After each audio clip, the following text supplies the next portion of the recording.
Praise be to Jesus. Hi, everyone. Charles here with you. Well, we got some good news happening here, so that's always a pleasure to bring to you. I'm going to start off with a related article here that LifeSite just put up. I don't know what's happened with their website. I guess they must have worked everything out with their with the people that serve their material on the internet. So I haven't heard anything more about it from them. Apparently, here, let me just start reading here instead of explaining. The following talk by Professor Roberto Di Mattei was given at the Voice of the Family Conference, Created for Heaven, the mission of Catholic young adults in today's world, that was held in Rome on the 20th of October, 2018. I keep track of all this. I didn't know that there was a one-day conference here, but what to say to the young of today? I can say nothing other than what I tell myself each day: be holy. This isn't an abstract question. It's a concrete question that concerns each one of us, man or woman, young or old. Nobody is excluded. I need to be convinced of this. I might attain all the fortunes of life, health, wealth, pleasure, honors, power, but if I don't become holy, my life will have been a failure. On the other hand, I might experience trials and tribulations of all sorts. I might appear a failure in the eyes of the world, but if I become holy, I will have obtained the true and only purpose of my life. Man was created to be happy. There is only one way to be happy: be holy. Holiness makes for man's happiness and the glory of God. Well, the article goes on here. I'm going to switch over to what the young adults at this conference are saying. There's an article here I want to read from. The name of this article is Young Catholics Tell World's Bishops, We Want Orthodoxy, We Want Truth. We want orthodoxy, the traditional Latin Mass, and bishops who act like successors of the apostles rather than politicians, a group of young Catholics said in a message released to the world's bishops today. In a video debuted just 2 days after the release of the Youth Synod's final document, young Catholics who attended a LifeSite News and Voice of the Family conference in Rome earlier this month implored bishops to proclaim the Church's teachings without compromise and let the Church influence the world rather than the world influence the Church. The 18 to 29-year-olds asked church leaders to support Catholic youth who are trying to live out the Catholic faith. One urged bishops who recognize error and do not call it out, even if it's coming from the Pope, to resign and think about what their responsibilities are. Excuse me a minute. All right, so I'm going to give you a few points here. Some of the things the young Catholics said to the bishops are: Catholic youth today really want to be told the truth, not a watered-down version of the truth.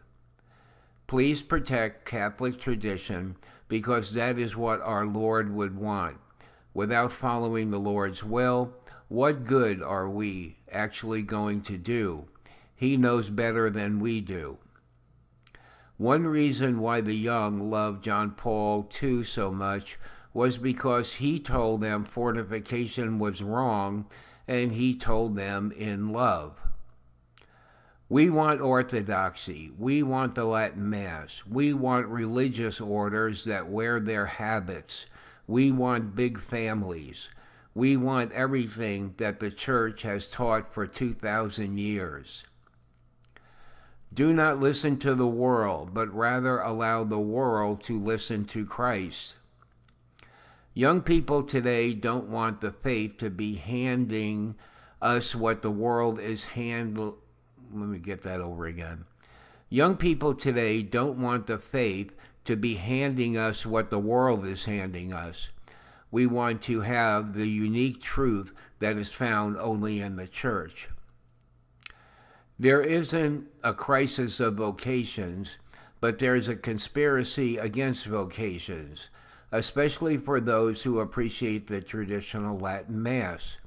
There is an overabundance of young men who love the beauty of the faith as it was before the Second Vatican Council.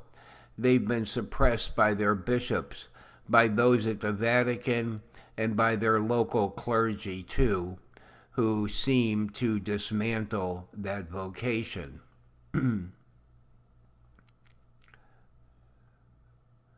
Well, the article goes on. Those points I just made are in a video. This is like a 4-minute video of each one of these people speaking on these particular points that I just read. So, the link's in the description box if you want to look at it. And it's a wonderful thing to hear that, there are at least some young people. I really, I hate to be pessimistic, but I don't really think they're the majority. Well, at least the Synod didn't show us that, But of course, that was, the deck was stacked there, so to speak, or whatever.